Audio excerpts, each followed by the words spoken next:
Assalamualaikum warahmatullahi wabarakatuh. Saya Indira Cahyani Firdausi, NPM 1701020035, akan menjelaskan terkait tugas asesmen akhir semester, yaitu kertas kerja yang berisi hasil analisa dengan menggunakan software ACL. Untuk yang pertama, apakah terdapat data error dalam semua tabel tersebut? Untuk mengetahui hal tersebut, langkah yang kita lakukan yaitu yang pertama, klik pada akun yang ingin kita ketahui. Misalnya pada akun gaji, kita klik, kemudian kita pilih data, kemudian verify, kemudian verify field, kita pilih add all, kemudian oke lagi. Di sini terlihat bahwa 0 data validity error detected. Hal ini artinya yaitu dari semua tabel tidak terdapat data error. Hal yang sama juga kita bisa lakukan untuk akun-akun lainnya, misalnya untuk akun hutang, akun pegawai, pelanggan, pemasok, persediaan, dan juga piutang. Untuk prosedur yang nomor 2 yaitu informasi yang didapat dari bagian akuntansi adalah bahwa saldo utang dagang perusahaan senilai $275.203,97. Ada 2 pembelian yang dibatalkan dengan nomor invoice 237541 dan 10650602. Kemudian kepada vendor siapakah yang transaksinya dibatalkan tersebut. Untuk mengetahui hal tersebut, kita bisa pilih klik pada akun hutang, kemudian edit view filter, kemudian kita klik invoice number, sama dengan kita ketikkan nomor invoice yang ingin kita ketahui. Misalnya yang pertama yaitu untuk invoice 237541, kita klik verify, oke lagi. Dari sini kita dapat mengetahui nomor vendor pada nomor invoice tersebut, yaitu 12701, kita copy, kemudian kita klik pada pemasok, edit view filter, kemudian kita klik vendor number, sama dengan kita pastekan, kemudian verify, oke lagi. Di sini kita dapat mengetahui bahwa pada nomor invoice 237541 transaksi yang dibatalkan tersebut yaitu atas nama vendor Haris Project. Hal yang sama juga bisa dilakukan untuk nomor invoice 10650602 yang transaksi tersebut dibatalkan atas nama vendor Binford Tools. Untuk prosedur nomor 3 yaitu berapakah jumlah transaksi pembelian yang terjadi sebelum tanggal 1 Juli tahun 2000 dan berapa total nilai transaksinya. Untuk mengetahuinya, kita bisa klik pada akun hutang, kemudian edit view filter, kemudian kita klik invoice date, pilih kurang dari, untuk date-nya kita pilih 1 Juli tahun 2000. Kita oke, kemudian verify, kemudian oke. Selanjutnya kita klik akun hutang, kemudian analyze, kemudian total field, kita pilih investment, kita klik oke.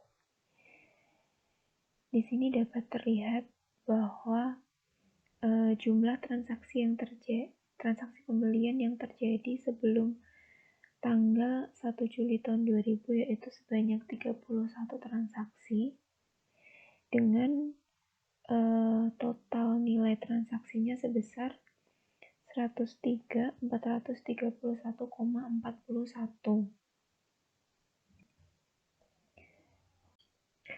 Yang selanjutnya yaitu untuk prosedur nomor 4, hitunglah rata-rata harga beli produk, 5 nilai tertinggi harga beli produk, dan 5 nilai terendah harga beli produk. Untuk caranya, kita bisa klik pada hutang, kemudian kita pilih analyze, kemudian statistical, kita pilih statistik, kemudian statistik on, kita pilih unit cost, oke. Kita centang pada standard deviation, kemudian oke. Nah, di sini kita dapat melihat bahwa rata-rata atau range dari harga beli produk yaitu totalnya sebesar 172,79. Untuk 5 nilai tertinggi yaitu 173,80,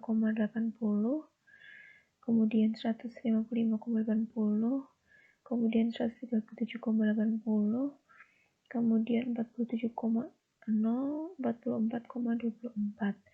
Dan untuk 5 nilai terendah yaitu 1,01, 1,22, 1,37, 1,40, dan 1,47. Untuk prosedur nomor 5 yaitu klasifikasikan produk sesuai dengan letak penyimpanannya menurut judgement Anda sebagai seorang auditor, di manakah letak gudang yang perlu mendapatkan perhatian lebih dan apakah alasannya.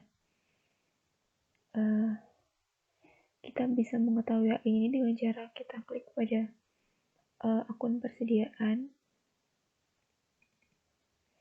kemudian kita klik analyze, kemudian classify, kemudian classify on-nya kita pilih location, kita oke.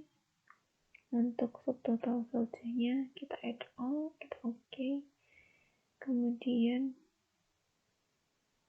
kita oke. Di sini dapat kita lihat bahwa gudang yang perlu mendapatkan perhatian lebih yaitu pada lokasi 02 dan 22. Hal ini dikarenakan pada lokasi nomor 2 terdapat quality on hand sebesar 9.890 lebih sedikit dari quality on order sebesar 10.000 yang berarti persediaan tidak mencukupi permintaan. Kemudian untuk location 22 tidak ada sama sekali pemesanan, sedangkan persediaan ada sebesar 163. Untuk prosedur nomor 6, buatlah kelompok utang berdasarkan nilai transaksi dengan jumlah kelompok sebanyak 5 kelompok. Range nilai transaksi berapakah yang paling tinggi persentasenya? Caranya, kita bisa klik pada akun hutang, kemudian kita pilih analyze, kemudian statistical, kita pilih profile, kemudian pada profile field, kita pilih invoice amount, kita oke lagi. Di sini kita bisa mengetahui transaksi minimum dan maksimum.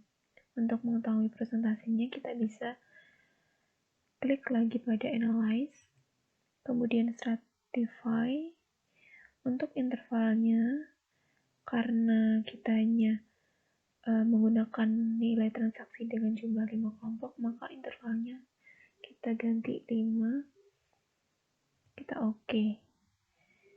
Di sini dapat dilihat bahwa range transaksi minimalnya yaitu 14,88 dan maksimalnya yaitu 56.767,20 dengan range nilai transaksi tertinggi yaitu antara 14,88 sampai 11.365,34 sebesar 95,1%. Untuk prosedur selanjutnya, sebutkan 3 karyawan dengan gaji tertinggi dan 3 karyawan dengan gaji terendah, dan sebutkan 3 karyawan yang paling senior dan 3 karyawan yang paling junior. Untuk mencari karyawan dengan gaji tertinggi dan terendah, kita dapat klik pada gabungan gaji dan pegawai. Kemudian kita pilih Analyze, Statistical, kemudian pilih Statistik. Kemudian kita pilih Gross Pay, pilih Statistik On, kita oke. Kemudian standar deviasi kita centang, kita oke.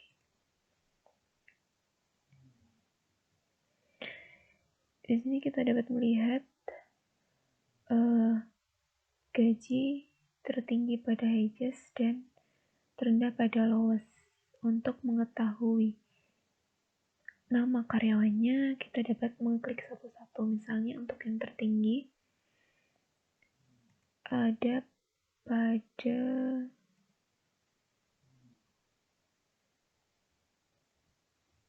Carmen Bacardi Bolivar. Kemudian yang kedua dan ketiga dengan hasil sama yaitu 3.875, yaitu John Mullen dan Rick Bowen.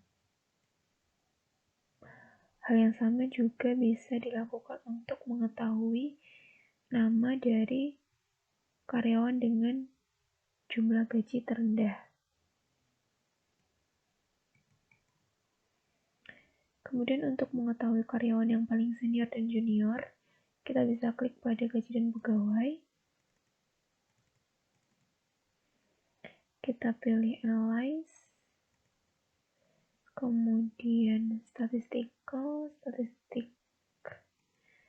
Kemudian pada Statistikon kita pilih Hire Date, kita oke.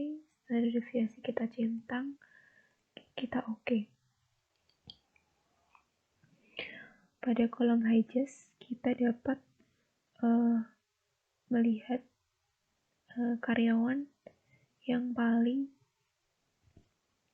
junior atau paling awal masuk. Kemudian pada lowest kita dapat melihat karyawan yang paling senior. Untuk mengetahui siapa namanya, kita dapat klik satu-satu. Misalnya untuk karyawan paling senior, kita bisa klik pada lowest yang teratas.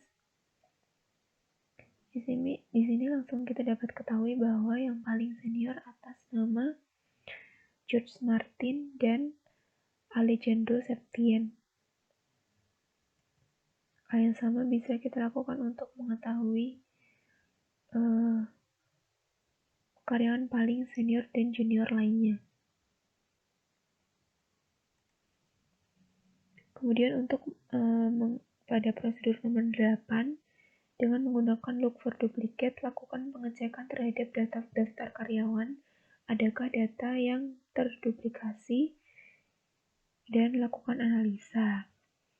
Kita dapat mengetahui dengan cara klik pada pegawai, kemudian kita klik Analyze, kemudian pilih Look for Duplicate, kemudian pada Duplicate On kita add all, oke. Pada last field kita add all, oke. Kemudian oke.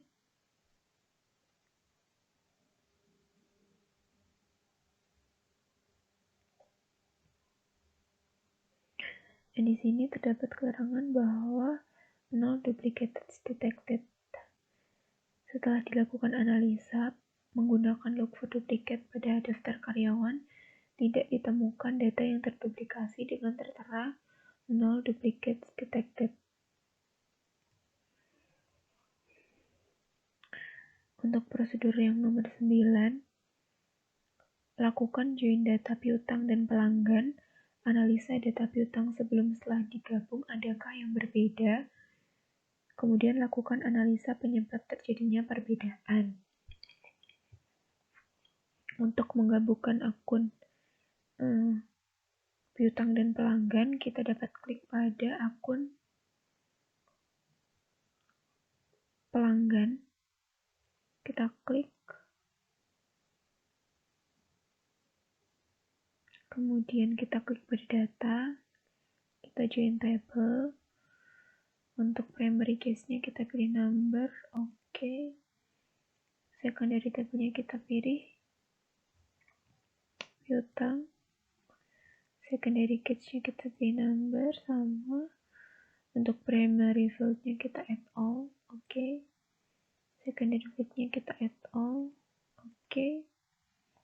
Kita klik preset secondary table-nya, lalu untuk namanya, karena sebelumnya saya sudah membuat, kita tuliskan dengan nama yang berbeda. Kemudian kita pilih OK.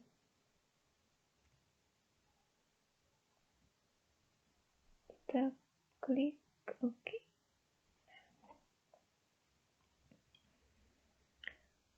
Dari gabungan antara piutang dan pelanggan, terdapat perbedaan sebelum dan sesudah digabung. Pada tabel yang telah digabungkan, data yang ditampilkan lebih lengkap, meskipun ada data yang sama, yaitu nomor. Oleh karena itu, analisis yang dilakukan menjadi lebih mudah. Untuk prosedur yang terakhir yaitu, buatlah daftar nama pelanggan yang piutangnya jatuh tempo sebelum 1 Juni tahun 2000. Kemudian lakukan ekspor daftar piutang yang jatuh tempo sebelum tanggal 1 Juni tahun 2000. Yang pertama,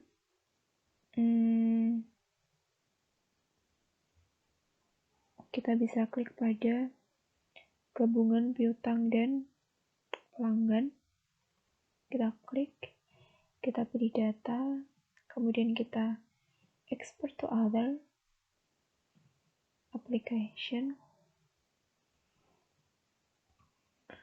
kemudian pada view, kemudian kita pilih view, kemudian text. Untuk to-nya kita tuliskan npm,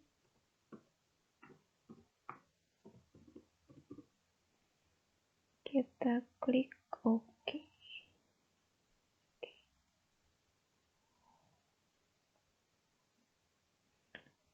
Kemudian untuk mencari jatuh temponya, kita bisa klik pada gabungan piutang dan pelanggan.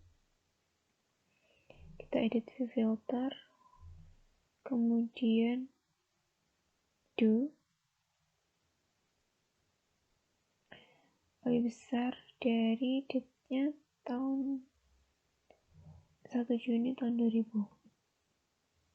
Kita pilih Juni, oke. Kemudian kita klik OK. Verify, oke. Kemudian kita klik Analyze, Classify, kemudian Classify on-nya, kita pilih Step, kita OK.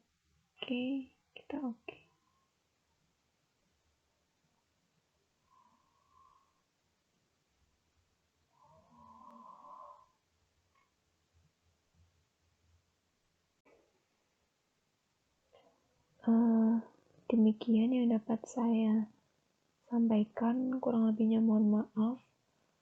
Assalamualaikum warahmatullahi wabarakatuh.